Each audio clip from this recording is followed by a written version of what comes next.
Okay, we'll get going and we'll let anyone else into the room once they come in. So hello and welcome to the sixth episode of Digging In Season 2. I'm Lindsay Randall, the host of the speaker series. Digging In is a series of live presentations with archaeologists from around the country, co-sponsored by the Robert S. Peabody Institute of Archaeology and the Massachusetts Archaeological Society. Join us every other Wednesday at 1:30 p.m. Eastern Standard Time through June for our presentations. For a schedule of dates and presenters, please visit us at peabody.andover.edu or at the Massachusetts Archaeological Society Facebook page. And if you enjoy our programming, consider expanding your impact by becoming a member of the Massachusetts Archaeological Society. We are able to bring you outstanding programs through the support of viewers like you. And today we are very excited to welcome Elizabeth Tarulis. Elizabeth Tarulis earned her BA in archaeology from Cornell University in 2015 and her MA in historical archaeology from the University of Massachusetts Boston in 2020.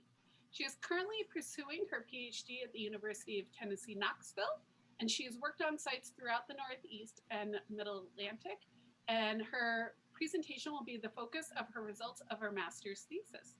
And at the conclusion of the talk, viewers are able to submit questions directly to me via the chat function, either on the side of your Zoom screen or at the bottom.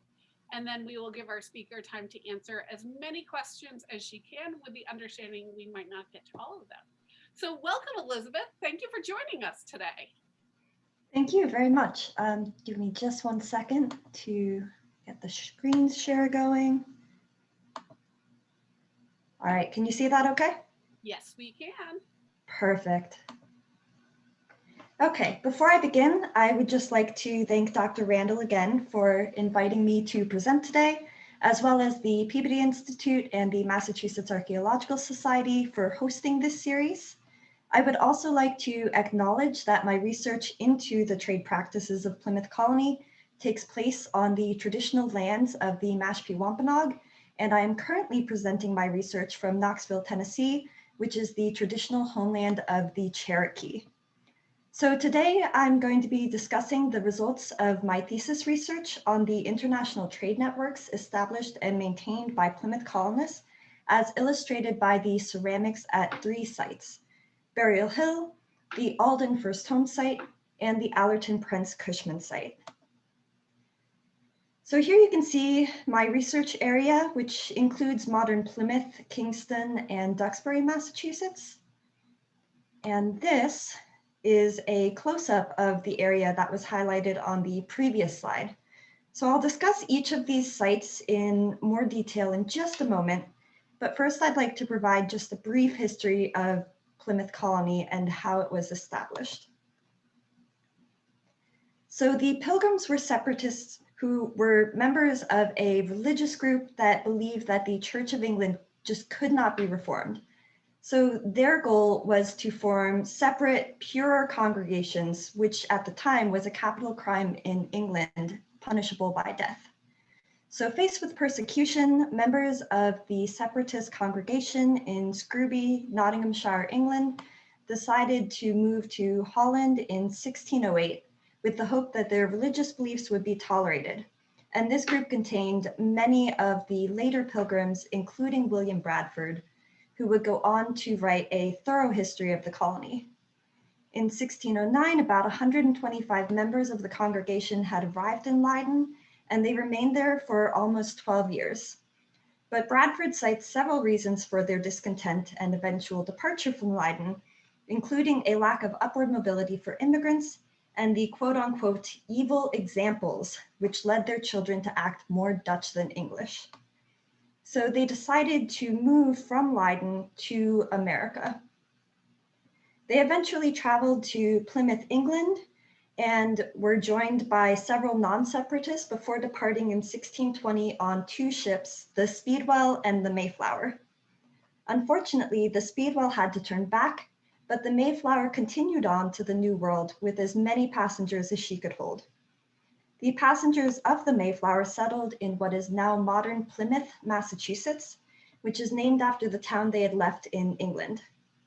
Because they settled outside the jurisdiction of the Virginia Company, they wrote the Mayflower Compact to serve as an interstitial system of government.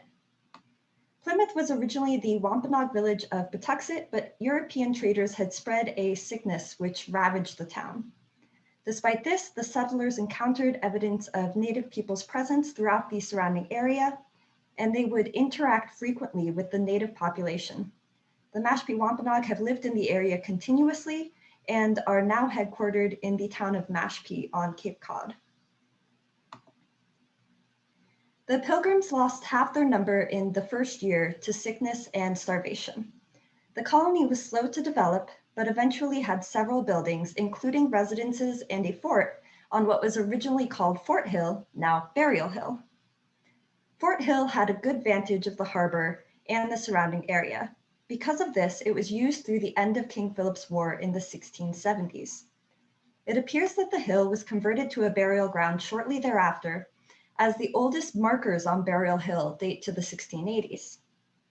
Recently, archaeologists from the Andrew Fisk Memorial Center for Archaeological Research at the University of Massachusetts, Boston, discovered 17th century deposits from the original settlement on Burial Hill.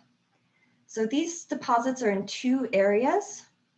The lower area, which is just along the street on the upper left-hand side of this picture, would have been a yard area, which had several features.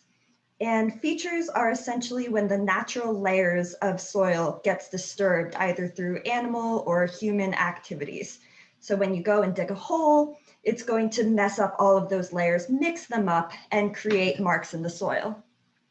The upper portion, which is what we're excavating in this photo, appears to have been a two-part structure. So there was a cellar that was cut into the hillside, and then this was surrounded above by post holes.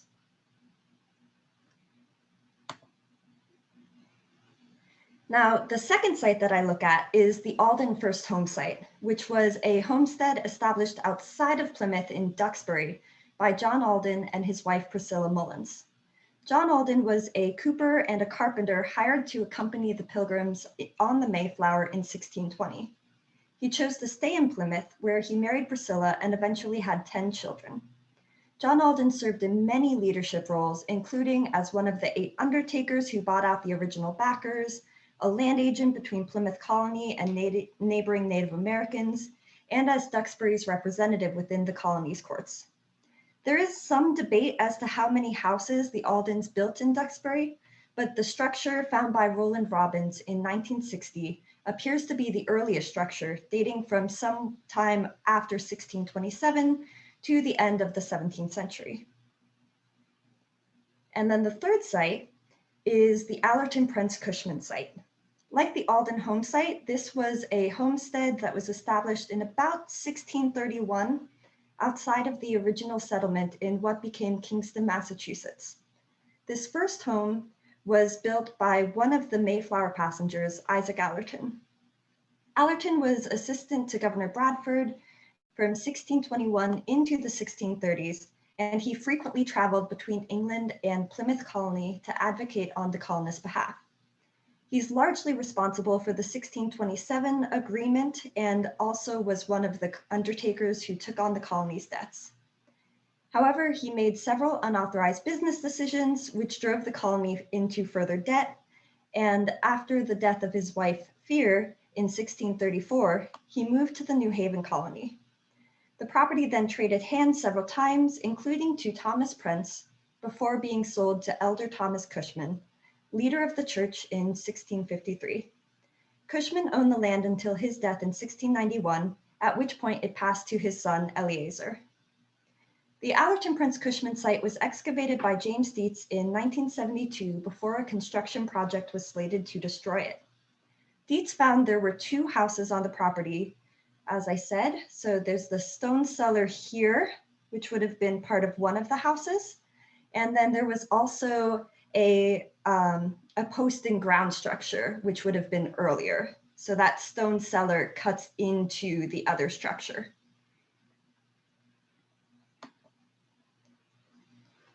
Unfortunately, Because these were excavated many years ago, there are some problems with the collections. So my analysis treats the Allerton Prince Cushman site as a single assemblage for a couple of reasons. Dietz had numerous time constraints related to the construction of the house, which forced him to abandon his original grid system.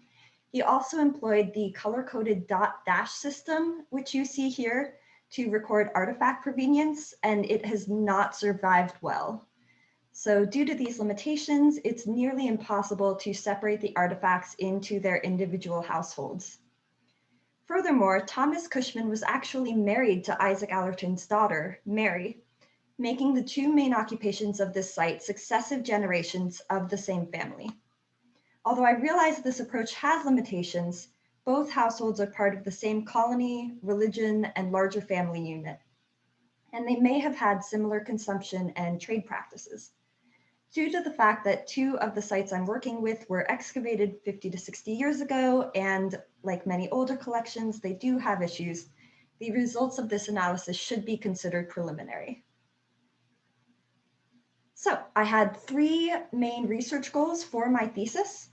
I wanted to first determine where the colonists were getting their consumer goods, specifically ceramics. And ceramics are useful in archaeology because they tend to be preserved very well. They also change pretty frequently as technology and taste change, so they're good for determining dates on a site. My second research goal was to determine whether the colonists were impacted by the Navigation Acts. These were a series of laws implemented beginning in 1651, which were designed to limit trade between English and foreign merchants, particularly the Dutch. My third goal was to see how Plymouth Colony compared to other contemporaneous sites. So to accomplish this, I did what's called a minimum number of vessel analysis. So like I said, ceramics are really recognizable, but unfortunately, they can break into either 2 pieces or 20 pieces. So having just a count of the sherds or the fragments isn't quite as useful as having a count of each of the vessels. So what I did is I went through, and for these sites, I used a pre-existing MNV count for the Alden home site, but I completed ones for the Burial Hill and the Allerton Prince Cushman site. And this involved taking all of the ceramics, putting them back together as best as I could, and then figuring out whether there were unique parts like a rim or a foot ring or a handle that would indicate separate vessels. So I counted all of those different unique parts, and I created an MNV. And just for fun, before we continue, this is one of the most intact vessels that we had. It is a borderware vessel, probably a cooking pot or a pipkin, that was made in England. So this is the result of the MNV analysis. And it shows the ceramics for Burial Hill, the Alden First Home site, and the Allerton Prince Cushman site. This study does not take into consideration native ceramics, even though it is very possible that European colonists were using these wares. Native ceramics at the Alden First Home site were found within the house foundation, and native materials were found in association with European goods at the Allerton Prince Cushman site. But there is ambiguity regarding the provenience of these artifacts, and because of that, I just couldn't include them in this study. However, Kelly Bowers did an in-depth discussion on trade between Plymouth colonists and local native peoples in her 2015 thesis, if you're interested in exploring this subject further. So one of my main questions was whether trade was affected by the Navigation Acts, which were implemented beginning in 1651. To determine this, I compared the ceramics at Burial Hill to those at the Alden First Home site and the Allerton Prince Cushman site. My work determined that 85% of the vessels at each site were produced in England, such as the borderware vessel on a couple slides previous, while 15% were produced in foreign countries, including what is now Germany, the Netherlands, Italy, and Spain. This does not include certain tin-glazed wares, which could not be attributed to a specific country of origin, as well as a Chinese porcelain vessel, which could not be definitively attributed to the 17th century occupation of the Alden first home site. These numbers were remarkably consistent across the three sites. I originally hypothesized that foreign vessels would be less prevalent at the Alden first home site and the Allerton Prince Cushman site, since the Navigation Acts were implemented to restrict foreign trade. However, this does not appear to be the case. In fact, there were two types of foreign vessels that were found at the later sites and not at Burial Hill.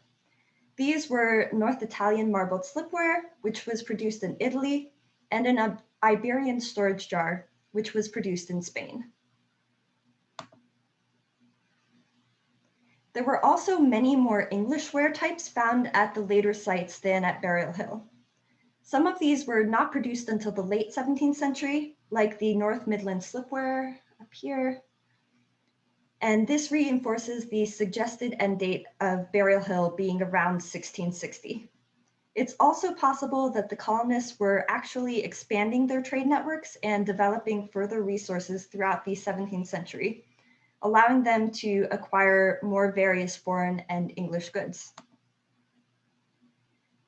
So many of the English vessels found, such as the one that's shown here, were produced in southern England and likely purchased in Bristol, London, or Barnstaple. Some of these may have been acquired by Isaac Allerton, who frequently traveled to Bristol to purchase supplies for the provisioning of the colony. Notoriously, he also purchased a ship while in Bristol, which he later sold in Spain. Plymouth colonists also purchased goods from Massachusetts Bay Colony. Bradford writes in 1632 that the migration to Massachusetts Bay caused the price of corn and cattle to increase, quote, by which many were much enriched and commodities grew plentifully, end quote. Massachusetts Bay was acquiring their goods from Barnstaple and possibly other ports as well. The acquisition of foreign goods is more complicated. During the colony's early years, colonists were able to choose their trading partners freely. The majority of ceramics, as we discussed, were produced in England, even during the Burial Hill occupation. However, there is ample documentary evidence for trade with other economic powers, particularly the Dutch. Dutch merchants emphasized the idea of mare liberum, or freedom of the seas, free trade, and liberty of conscience. The English elite, by contrast, adhered to mercantilist policies. They argued that states must produce and trade finished goods. If finished goods were acquired from another power, it would create a monetary imbalance and take potential jobs away from the English. So their goals were to reduce the importation of finished goods and create standardized coinage. The Dutch policy led them to dominate foreign and colonial markets, but there were other powers that they may have been trading with as well. So like I said, there was a ship that Isaac Allerton bought that he sold to Spain. And we did have an Iberian storage vessel that was found. There's also evidence of trade with the French, particularly following a shipwreck in 1625. There are several references to trade with the Dutch from both Holland and New Amsterdam. The first quote listed here tells of a Dutch trader who sold 500 pounds worth of goods to the Plymouth colonists in the 1630s. A little earlier, in 1627, the colonists received a letter from Isaac de Raziers at New Amsterdam in which the Dutchmen proposed a trading relationship with the colonists. The Plymouth colonists responded, quote, we doubt not, but in short time we may have profitable commerce and trade together, end quote. There are sporadic mentions of Dutch traders in the record, and there is also some evidence of other trade, but the most interesting quotes here, I think, are the last two. These suggest that there is a continued trade between the English colonies and New Amsterdam after the implementation of the Navigation Acts and the Anglo-Dutch Wars. William Bradford's 1657 probate inventory lists debts at the westward in debts upon the Dutch account consisting in diverse parcels of 153 pounds. This suggests Bradford had dealings with the Dutch even after the implementation of the first Navigation Act in 1651. In nearby Massachusetts Bay Colony in 1652/1653, several letters were exchanged between Peter Stuyvesant, governor of the Dutch colony, and John Endicott, governor of Massachusetts Bay.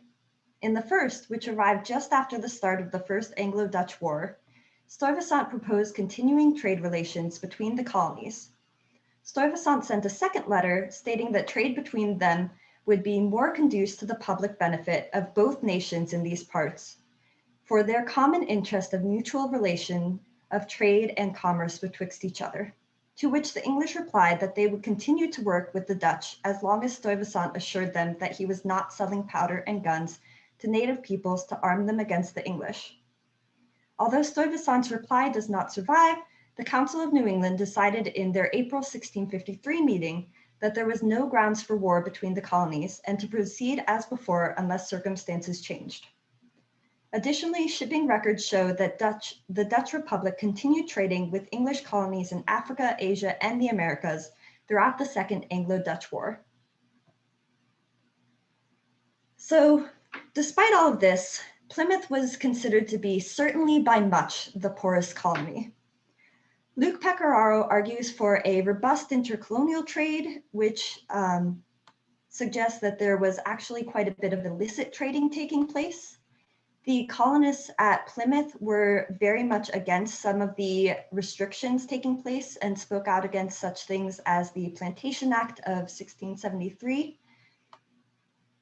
There was also some vagueness in the records as to whether New England would have referred to Plymouth or to the Massachusetts Bay Colony, which makes it difficult to determine whether any instances of smuggling can be tied back to Plymouth Colony specifically. But there is a record of a New England ship which had only logged 4 bales of dry goods, and when, upon inspection, they actually had 7, they claimed that the record had been rained on and they had written it correctly the first time. The navigation acts were notoriously difficult to enforce, and it is likely that many merchants were never caught. Even when they were caught, merchants often escaped without punishment due to colonial resistance, difficulties proving wrongdoing, and the enforcers' lack of power. There's a lot of evidence for smuggling perpetrated by merchants in other colonies, as well as evidence for intercolonial trade. So although Plymouth Colony was certainly by much the poorest colony, they could have traded with the Dutch in New Amsterdam, as well as gotten some goods from smugglers from other colonies. Although they may or may not have engaged in these activities to the same extent as the wealthier colonies, such as Virginia and Barbados, they were still able to acquire foreign goods after the implementation of the Navigation Acts. It is even possible that they were expanding their trade, since Italian and Spanish ceramics were not found at the earlier Burial Hill site. Additionally, they were likely trading with other English colonies who smuggled in foreign goods. So Lauren K. McMillan argues that Virginia colonists traded with the Dutch throughout the 17th century, not because it was geographically or economically convenient, but because merchants made a choice to trade with the Dutch based upon potential profits, prior relationships with Dutch traders, and their adherence to either Dutch ideas of mare liberum or English mercantilism. Plymouth colonists were separatists who faced persecution in England due to their religious beliefs, but it seems as if they were making similar decisions to the Virginia colonies, and they were in fact acquiring foreign goods despite the Navigation Acts, the Plantation Act, and others that would have attempted to limit them. Thank you. Thank you for that wonderful presentation. For our viewers, if you want to submit questions via the chat, you can do that now. While we wait for any questions to come in, I'm going to start one, Elizabeth, that I always ask our presenters is what got you into archaeology or what got you into studying Plymouth Colony? And I say this as someone who did her own thesis on the Allerton Cushman site. So I know as we talked yesterday, the .dash code makes my eye twitch still, so. Yeah, so I As far as what got me into archaeology, I've kind of always been into it. I used to watch documentaries as a little kid, believe it or not, and I grew up in a really historic town of Fredericksburg, Virginia. So it's something that I've always kind of been pulled back to. And then when I originally went to UMass Boston, I wasn't quite sure what my master's thesis would be on, but I started working with Dr. Krista Baranek on the Burial Hill site, and then kind of had always had an interest in trade and the relationships between different people. And so it just kind of expanded and developed from there. Are you going to continue anything with Plymouth with your PhD, or are you going to look at a completely new site? So I'm currently working on the Cohen Hall site, which is a 17th century plantation in Virginia. And I'm still determining what exactly my dissertation will be, but it's very possible that there were actually Allertons living in the same area as the Cohen Hall site. So it may be some continuation of this work. Okay. Okay, so one of our questions is, it's kind of known that the separatists were not overly fond of the Spanish. So why do you think that there was still Spanish ceramics found at the sites, or at one of the sites? So the ceramic that we found was an Iberian storage jar, which, let me go back to it. There we go. So it's right here. So this was actually used to trade other goods, for instance, wine, olive oils, things like that. So they wouldn't have been trading for this ceramic itself, but it would have been a product that they were purchasing from Spain, from that area, that would have come in this jar, and then they repurposed and reused that jar for other things. Another question is, you sort of allude to it with Isaac Allerton being a little sketchy, and just the idea of smuggling. And we don't typically think of that when we think of the separatists. We think of them as being very pious, very religious. Why do you think there's sort of that dichotomy between what is actually going on and what we've sort of been taught about with the separatists? So James Dietz has this idea of the pilgrim myth, which is kind of the national narrative that we tell ourselves about the pilgrims. And I think that that's very helpful in thinking about how we look at things like the pilgrims and the first Thanksgiving and stuff like that. The actual story, when you look at the historic documentation and the archaeological record, gets a lot messier and a lot more complicated than what we've kind of been told, if that makes sense. Mm-hmm. Another question is, have you ever done any excavations on pre-contact sites? I actually have done a couple, but most of my work has been on historic sites.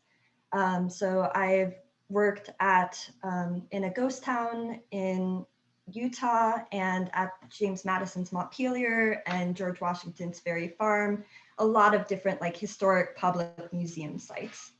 A ghost town? That sounds exciting.